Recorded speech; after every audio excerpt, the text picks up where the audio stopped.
The stale morning air hung thick and heavy in the kitchen. Smelling faintly of yesterday's burnt toast and the bitter grounds in the French press Ben hadn't bothered cleaning. He nursed his third cup of black coffee, the cheap ceramic mug warm against his palms, staring blankly at the swirling dark liquid. Outside, the gray suburban morning was unfolding with indifferent normalcy.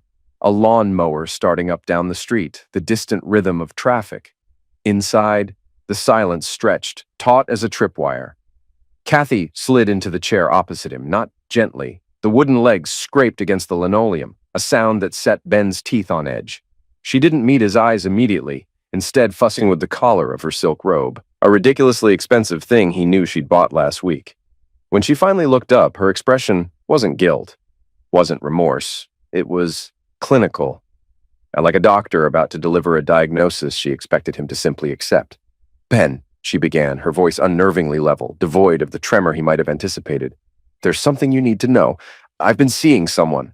She paused, letting the words hang there, simple, brutal. "It's Alex, my boss." Ben didn't react immediately. He just watched her, trying to reconcile the woman across the table. The wife he'd shared a bed with for 3 years, built tentative plans with, argued over thermostat settings with this cold stranger delivering a wrecking ball to their life. He felt a strange detachment, like watching a scene unfold on a screen. She continued, mistaking his silence for, what, acquiescence? Shock? "Look, I know this is abrupt, but it's happening. And I need you to understand this doesn't have to change everything between us." She leaned forward slightly, the silk robe gaping just enough to reveal the curve of her collarbone. "I can make sure you're still taken care of, Ben. Physically, you won't be left out."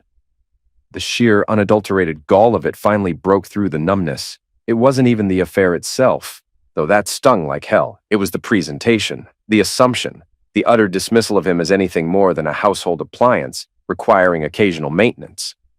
A dry, rasping sound escaped his throat. It might have been a laugh, or maybe just the sound of something inside him cracking. He shook his head slowly, finally meeting her gaze. His eyes, usually mild, held a new, hard glint. "Are you kidding me, Kathy?" The words were low, rough. "You sit there, tell me you're screwing your boss, and then offer me, scheduled pity meetings like I'm some kind of pet you need to remember to feed?" He pushed his chair back, the legs screeching this time, a raw, ugly sound that matched the feeling tearing through his gut. "Get yourself a lawyer, Kathy. Find the most expensive, blood-sucking shark you can find, because this is over." Kathy's composure finally cracked. Surprise flickered across her face, quickly replaced by a hardening of her features. She hadn't expected this. She'd expected tears, maybe yelling, but ultimately capitulation. She'd always seen him as pliable, predictable, safe. "Don't you dare walk away from me, Ben," she hissed, her voice dropping to a venomous whisper. She leaned forward again, her eyes narrowing, the clinical mask replaced by something sharp and predatory. "Sit down." He stopped halfway out of his chair, looking back at her. The air crackled. "You think this is your decision to make?" A cold, smug smile touched her lips, chilling him more than any anger could have. "You think you can just call a lawyer, serve me papers, and waltz off into the sunset? Oh, Benny boy, you really don't know who you married, do you?" He stared at her, silent, waiting. "You try to divorce me like this," she said, her voice barely audible, but carrying the weight of absolute certainty, "and I will bury you. You understand? I'll go to the police. Sergeant Miller plays golf with my father every other Thursday. I'll tell him you hit me, that you've been hitting me for months, that you flew into a rage just now, threatened me." Her eyes scanned his face, searching for weakness. "Who do you think they'll believe, Ben? Me, respected attorney, junior league member, or you, the quiet accountant nobody really knows, the guy with, well, let's just say a past people might find interesting if they dug a little?" The implication hung there, heavy and suffocating. His past wasn't squeaky clean. Knots, he thought, long buried. She tilted her head, the picture of calculating malice. "You'll lose everything. Your reputation, gone. Any chance of a decent job, gone. Friends will evaporate. You think you can start over? I will make sure you have nothing. Not a dime, not a shred of dignity. You'll be radioactive." She let the silence stretch, watching him absorb the poison. "So here's the deal. You stay, you play the part, you keep your mouth shut about Alex, about everything. or I burn your entire world down to the goddamn foundations. Your choice." Ben sank slowly back into his chair, the fight draining out of him, replaced by a cold, simmering dread. This wasn't his wife. This was someone else entirely, someone ruthless and calculating, someone willing to destroy him without a second thought. Kathy watched him, her smugness returning. She leaned back, crossing her arms, the victor surveying the spoils. "Oh, and one more thing," she added, her tone dripping with condescending sweetness. "Alex wants to meet you. Properly. He's coming over tomorrow night, around 7. Ben stared, dumbfounded. You want him here?" "You heard me," she snapped, the sweetness vanishing. "He thinks it's important we all clear the air, establish the new dynamic." She gave him that twisted, mocking smile again. "I expect you to be welcoming, Ben. Offer him a drink. Be polite. Maybe you two can talk about golf or whatever it is men like you talk about." The implication was clear. Men like you, the betas, the losers. "Be a good boy for me, Make a good impression." "Kathy," Ben said, his voice dangerously quiet now, a low rumble beneath the surface calm. "Are you sure this is the road you want to go down? Threatening me? Bringing him here?" "Because I can, Ben," she replied, her voice hard as nails. "Because this is my life now and I run it. You just live in it. And if you want to salvage anything at all, you'll do exactly as I tell you." She stood up abruptly, the silk robe swirling around her. 7 o'clock, don't be late." As she walked away, leaving him alone in the suffocating silence, Ben slowly picked up his coffee mug. He didn't drink. He just stared into the blackness, his reflection distorted on the surface. The dread was still there, but something else was crystallizing beneath it. A cold, hard resolve. She thought she held all the cards. She thought she'd broken him. She had no idea. This wasn't a marriage ending. It was a war beginning, and he wasn't planning on losing. The next evening, the air in the living room was thick with anticipation. Stale cigarette smoke. Ben had taken up the habit again just that afternoon, a defiant FU to the life Kathy envisioned, and the heavy scent of cheap whiskey. Ben sat slumped in his armchair, the tumbler of Jack Daniels leaving a wet ring on the worn mahogany side table. He wasn't steeling himself. He was simmering, waiting. He'd spent the day making calls, quiet conversations with voices from a past he kept locked away. Preparations had been made, contingencies. The sound of the front door opening echoed through the house, followed by Kathy's voice, artificially bright, laced with a brittle cheerfulness that grated on Ben's nerves. "Alex, darling, come on in. Make yourself at home." Ben took a long, slow pull from his glass, the burn tracing a familiar path down his throat. He didn't turn as they entered the living room, Kathy's hand possessively on the man's arm, guiding him like a prize poodle. Then Ben looked, and the absurdity of it hit him like a physical blow. Alex, this was the titan of industry, the alpha, who had supposedly swept Kathy off her feet. The man was diminutive, barely 5'5", if that, with a soft paunch straining the buttons of an overly expensive, poorly fitting suit. Thinning hair slicked back in a futile attempt to conceal a receding hairline. He looked less like a captain of industry and more like a mid-level manager trying desperately to project authority he didn't possess. A rough chuckle escaped Ben's lips, low and guttural. It wasn't amusement, it was contempt. He slowly turned his head, letting his gaze travel deliberately up and down Alex's unimpressive frame. The chuckle grew into a dry, humorless laugh. "This," Ben gestured vaguely towards Alex with his glass, the ice cubes clinking. "This is him. This is the alpha male, Kathy." He took another sip, savoring the burn, savoring the rising flush on Alex's face. "Jesus, guy doesn't even need a costume for St. Patty's Day. Just slap a green hat on him." Kathy's forced smile tightened, her eyes flashing with irritation. "Ben, watch your mouth," she hissed, her voice a low warning. "Alex is confident, assertive. Everything you're not." "Oh, I'm sure he is," Ben drawled, leaning back further into his chair, radiating a dangerous calm. "If this little fella is your gold standard for alpha, Kath, maybe I've been giving you way too much credit all these years." He shifted his gaze to Alex, who was glancing uncertainly at Kathy, clearly unprepared for mockery instead of intimidation or despair. "Tell me, Alex," Ben continued, his voice smooth as poisoned honey. "How does it feel? Coming into my house? Planning on drilling my wife in my bed? Does it make you feel big?" Alex's face reddened further, a mixture of anger and embarrassment. He puffed out his chest, trying to regain some semblance of control. Listen here, pal. Enough, Ben, Kathy snapped, stepping slightly in front of Alex, protective. I told you to be respectful. Respectful? Ben scoffed, the sound sharp. You bring this hobbit into my home after telling me how you're going to screw me over and you expect respect? Did you hit your head? He focused on Alex again.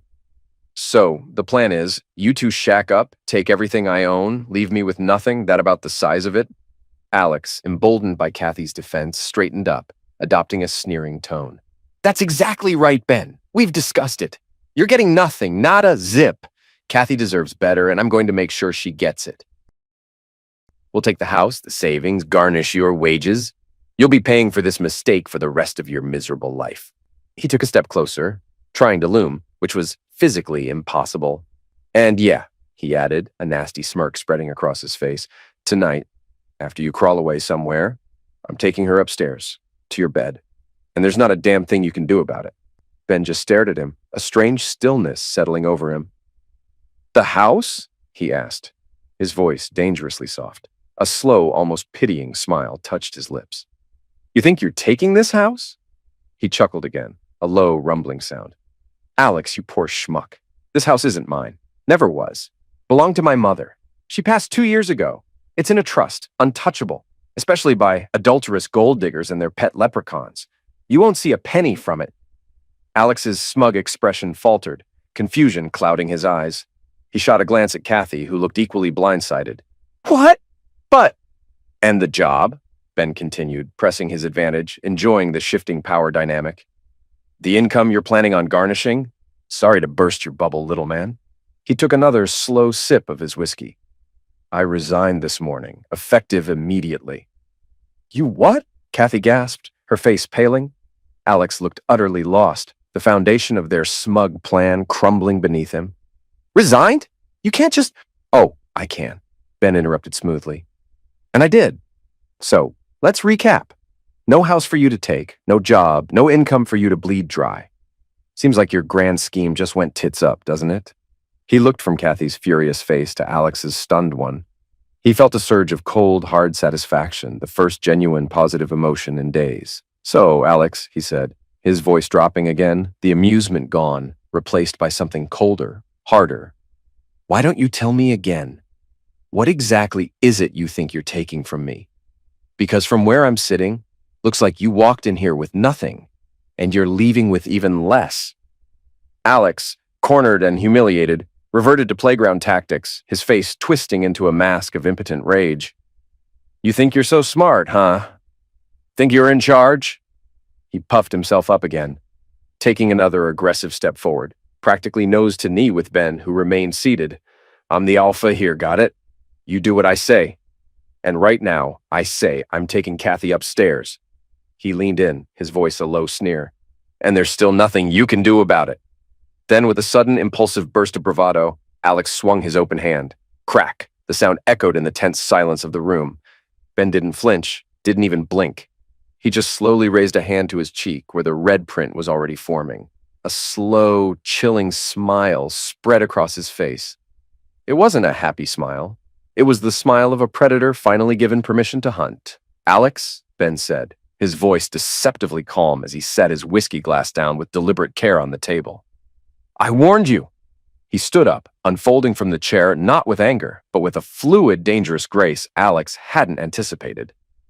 Get out of my house. Now! Alex, buoyed by his perceived victory, laughed.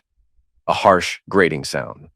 Make me, he sneered, taking another step forward, completely misreading the situation. Guys like you, all talk. You wouldn't dare. I'll have you rotting in jail if you even touch me. Ben's smile widened, turning feral. The slap hadn't just hurt, it had flipped a switch. The weeks of simmering resentment, the calculated humiliation, the sheer audacity of this pathetic little man standing in his home, threatening him, striking him, it all coalesced into a single point of cold, white-hot fury. Jail? Ben echoed softly. Then his fist exploded outwards. It wasn't a wild swing. It was short, brutal, perfectly aimed. It connected with Alex's jaw with a sickening crunch. Alex staggered back, eyes wide with shock and pain, a thin trickle of lewd appearing at the corner of his mouth. Before he could even process it, Ben was on him. Another punch, this one sinking deep into Alex's soft midsection, doubling him over with a choked gasp. Ben grabbed a handful of Alex's expensive suit jacket, yanking him upright. "You think you're the real deal?" Ben snarled, his voice a low growl, each word punctuated by the impact of his fists. Thwack! Alex's nose flattened, lewd erupting. "Real men don't prey on other people's lives!" Crack!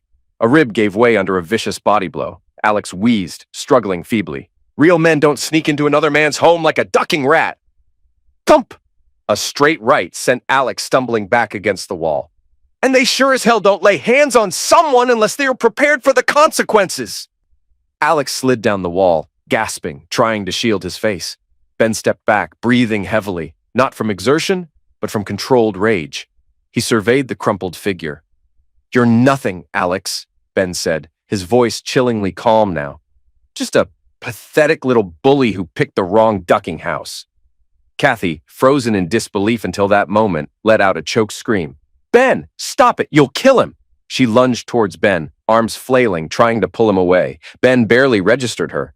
But before Kathy's hands could even reach him, a figure moved with startling speed from the shadowed archway leading to the hall. A woman Ben hadn't seen enter, but whose presence he'd clearly anticipated. Tall, lean, with short-cropped dark hair and the unmistakable coiled intensity of someone trained for violence. Linda. Linda intercepted Kathy mid-lunge, grabbing her wrists in a grip like steel clamps. Kathy cried out, startled and enraged, trying to wrench free. "Let me go!" "Not happening," Linda stated, her voice flat, emotionless. With terrifying efficiency, she twisted Kathy's arms behind her back, forcing her down to her knees with a grunt of pain. Kathy struggled, but Linda used leverage and controlled force, slamming her face down onto the carpet beside the whimpering Alex. Linda didn't stop there. She delivered two sharp, punishing blows, not fists, but the precise palm strikes, to Kathy's ribs and shoulder blade. Enough to incapacitate, to instill primal fear, but calculated to avoid serious injury. Kathy gasped, the fight knocked out of her. Ben watched, his breathing slowly returning to normal. He gave Linda a curt nod. Everything was proceeding according to plan. He walked over to where Alex lay moaning. Reaching down, Ben grabbed him by the collar and dragged him, limp and unresisting, towards the front door. Alex's expensive shoes scraped uselessly against the floor. Where are you taking me?" Alex stammered through bloodied lips. "Showtime," Ben replied grimly. He hauled Alex out onto the front lawn, the neighbor's porch lights casting long, eerie shadows. Propping the dazed man against the trunk of the oak tree near the curb, Ben pulled out his phone. The screen flared to life. He hit record. "Say hello, Alex," Ben said, shoving the phone close to Alex's bruised face. "Tell everyone what happens when you mess with things that aren't yours." Alex just groaned, turning his head away. Ben grabbed his chin, forcing him to look at the camera. "Smile for the camera, a-hole." Then, dropping Alex back against the tree, Ben walked purposefully towards the curb where Alex's car, a slightly sad-looking BMW 3 Series trying too hard like its owner, was parked. In the back seat, Ben spotted it, a ridiculously ornate cake box. Alex had actually brought a freaking cake, the pathetic cherry on top of this whole disaster. Ben opened the passenger door, retrieved the cake, a multi-layered monstrosity with overly sweet frosting, and walked back to Alex. "You brought a gift?" Ben asked, his voice dripping with mock surprise. "How thoughtful." Without another word, he brought the cake up and slammed it hard into Alex's already battered face. Frosting, crumbs, and cheap sponge exploded outwards, coating Alex's hair, his bloody nose, his torn suit jacket. Ben stepped back, still filming. Then he walked deliberately to the BMW. From the trunk of his own beat-up pickup parked in the driveway, he retrieved a tire iron. The heavy steel felt solid, comforting in his hand. Crash! The BMW's windshield imploded inwards in a shower of safety glass. Smash! A headlight disintegrated. Crunch! He brought the iron down hard on the hood, leaving a deep, ugly dent. He worked his way around the car, methodically, dispassionately destroying it. Windows, mirrors, taillights. Each impact echoed in the quiet suburban street. Finally, breathing slightly harder now, Ben tossed the tire iron onto the lawn. He stopped filming, pocketed his phone, and looked down at the cake-covered, bleeding mess that was Alex, still slumped against the tree. Then he looked back towards his house, where Linda, presumably, still had Kathy under control. The distant wail of sirens grew louder. Someone must have called the cops. Good. That was part of the plan, too. Ben walked back towards his front door, stepping over shards of glass. He felt strangely calm, cleansed. This wasn't just revenge, it was a statement, a declaration that he wasn't the man they thought he was. He wasn't the doormat, he was the goddamn boot. The flashing red and blue lights painted the living room in frantic, strobing colors. Paramedics were working on Alex out on the lawn, carefully loading him onto a gurney, his face obscured by bandages and remnants of cake frosting. Inside, another set checked over Kathy, who sat huddled on the sofa, trembling, refusing to meet Ben's gaze. Linda stood unobtrusively near the doorway, a silent, watchful presence. A uniformed officer, older, weary-looking, was taking Ben's statement. Ben kept it simple. Break-in, self-defense. The man became aggressive, attacked him. He defended himself. He didn't mention Kathy's affair, Alex's threats, or the calculated nature of the preceding events. He certainly didn't mention Linda. Later at the hospital, the scene played out with calculated precision. Alex, groggy with painkillers but still clinging to a shred of indignant fury, tried to press charges. "I want him arrested!" he rasped to a different officer, a burly sergeant named Kowalski with eyes that had seen too much. "That maniac! He attacked me! Look what he did!" Kowalski listened patiently, flipping through his notepad with slow, deliberate movements. When Alex finished, the sergeant leaned in conspiratorially, lowering his voice. "You sure you want to go down that road, Mr. Sorry, what was the name again?" He glanced at his notes. "Ah, yes, Alex. Of course, I'm sure." Kowalski sighed, a world-weary sound. "Look, let me give you some friendly, off-the-record advice. You know who Ben is? I mean, really know." Alex looked confused. "He's just some accountant." Kowalski chuckled softly, a dry, humorless sound. "Accountant? Yeah, maybe now. But Ben used to run with the Devil's Disciples MC. Not prospects, not hang-arounds. Full patch member. Road captain for a while, I hear. The kind of guys who settle disagreements with more than just harsh language, if you catch my drift." He leaned closer. "You file this assault charge. You make this official? It ain't just Ben you gotta worry about. You're putting yourself on the radar of guys who consider breaking bones a friendly warning. Guys who know how to make problems disappear. Permanently." Alex's bluster evaporated like mist in the sun. His eyes widened, the color draining from his already bruised face. The Devil's Disciples? He'd heard the name whispered around town, extortion, drug running, unsolved disappearances. He suddenly remembered the coldness in Ben's eyes, the controlled brutality of the beating. It hadn't been random rage. It had been practiced. Kowalski continued, his voice a low murmur. "This beating you took, trust me, son, it could have been a hell of a lot worse. You push this, you involve the law against one of them? You think a restraining order is going to stop a dozen angry bikers from paying you a late-night visit? Think carefully. Is this chick," he nodded vaguely towards the hallway, where Kathy had likely been taken, "worth ending up in pieces in different dumpsters across 3 counties? Alex swallowed hard, his throat clicking.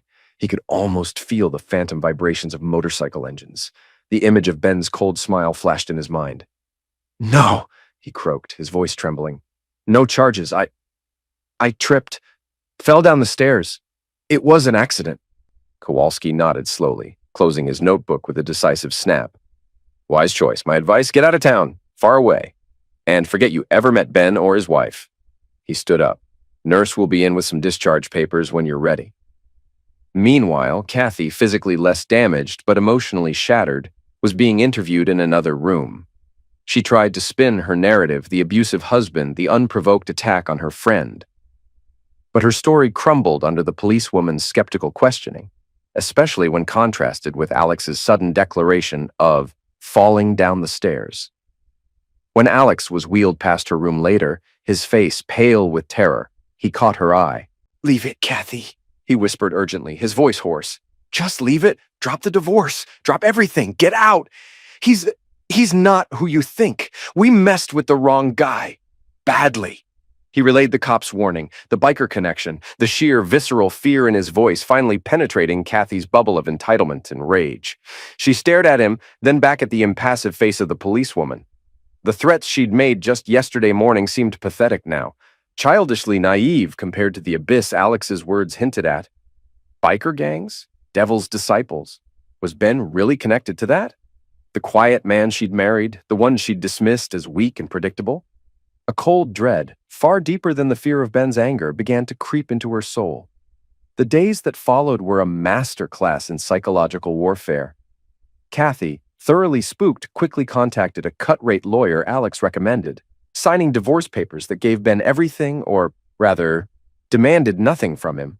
No alimony, no assets, not even a fight over the cheap furniture. She just wanted out. Within 5 days of the confrontation, she packed 2 suitcases, sold her car for cash, and caught a Greyhound bus heading west, disappearing from Ben's life without a backward glance. Alex's departure was less voluntary, more orchestrated. During his week-long hospital stay, mostly for observation and milking the minor concussion, he had visitors. Every single day, 2 large, silent men in worn leather cuts bearing the snarling Devil's Disciples patch would appear during visiting hours. They wouldn't speak. They wouldn't threaten. They'd just sit in the chairs by his bed, staring at him with dead, unblinking eyes for the entire hour. The nurses couldn't make them leave. They weren't technically doing anything wrong, but the message was crystal clear. We see you. We know where you are. You exist at our sufferance. When Alex was finally discharged, bruised and jumpy, the escort began. 70 Harleys didn't literally follow his car home, but their presence saturated the town. 2 bikes would be parked across the street from his condo. A few more would be idling outside the grocery store. They'd rumble past his office window at random intervals. They were never overtly threatening, but they were always there. A constant low-level hum of menace that frayed Alex's nerves raw. He considered going back to the police, but the final nail in that coffin came a week later.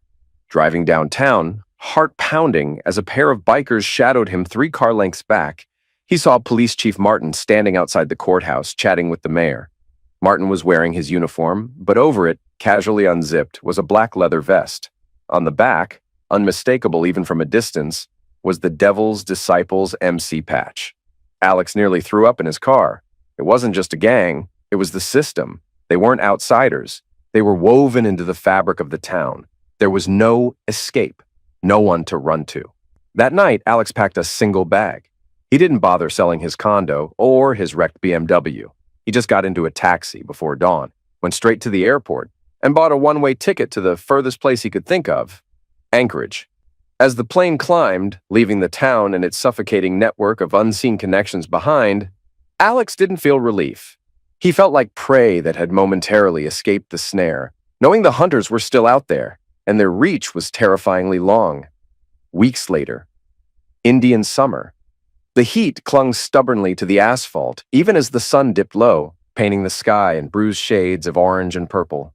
Ben was driving his pickup, windows down, the rumble of the engine a satisfying counterpoint to the crappy classic rock station crackling on the radio. He was heading out of town, maybe grab a beer at a roadside joint Linda had told him about, miles away from the sterile silence of his house. And then he saw it. Up ahead, puttering along well below the speed limit, was a ridiculously small, beat-up hatchback. A Geo Metro, maybe, painted a faded, depressing beige. Crammed inside, looking uncomfortable and distinctly out of place, were 2 figures. Even from a distance, Ben recognized them. Kathy, staring straight ahead, her face tight with frustration, and squeezed into the driver's seat, looking even smaller and more pathetic than Ben remembered, was Alex. A slow, cold smile spread across Ben's face. They hadn't left town after all. Or maybe they'd come back, stupidly thinking enough time had passed. Or maybe they were just passing through, trying to get somewhere else. It didn't matter. They were here, in his path. He eased his foot down on the accelerator. The big truck surged forward, its engine roaring. He closed the distance rapidly, the pickup looming over the tiny car like a predator sizing up its prey. He saw Kathy glance in the rearview mirror, her eyes widening in panic. Alex hunched lower over the steering wheel, trying to speed up, but the little car whined in protest. Ben tapped their rear bumper, gently at first, just a nudge. The hatchback fishtailed slightly. Kathy screamed, audible even over the engines. Alex fought the wheel. Ben tapped it again, harder this time. Thump! The little car swerved violently towards the shoulder. Alex wrestled it back onto the pavement, his face pale with terror. Ben pulled alongside them, matching their speed. He looked over. Kathy was staring at him, her face a mask of pure fear. Alex refused to look, his eyes fixed rigidly on the road ahead, knuckles white on the steering wheel. Ben grinned, a flash of teeth. Then he swerved his truck slightly towards them, forcing the hatchback onto the gravel shoulder. Dust billowed up as the small car skidded to a halt, engine stalling with a pathetic cough. Ben pulled his truck up a few yards ahead, angled to block them in. He killed the engine, the sudden silence amplifying the frantic chirping of crickets in the tall grass. He reached down beside his seat, grabbed the half-empty can of cheap lager he'd been nursing, and swung himself out of the cab. He walked back towards the stranded hatchback, the gravel crunching under his boots. Kathy and Alex just sat there, frozen, watching him approach like deer caught in headlights. Ben stopped beside the driver's side window. He didn't say anything. He just looked at Alex, then at Kathy, his expression unreadable. He raised the beer can. For a moment, Alex flinched, thinking Ben was going to throw it at him. Instead, Ben casually tossed the can underhanded onto the roof of the tiny car, where it landed with a hollow clunk. "Get out of my road," Ben said, his voice low, flat, utterly dismissive. "Losers!" He didn't wait for a reaction. He turned his back on them, walked back to his truck, climbed in, and fired up the engine. He glanced in his rearview mirror as he pulled away. They were still sitting there, dust settling around their pathetic little car on the side of the empty highway, trapped and powerless. Ben chuckled, a dark, satisfied sound. He cranked up the radio, the snarling guitars filling the cab, and drove off into the deepening twilight. The road ahead was clear.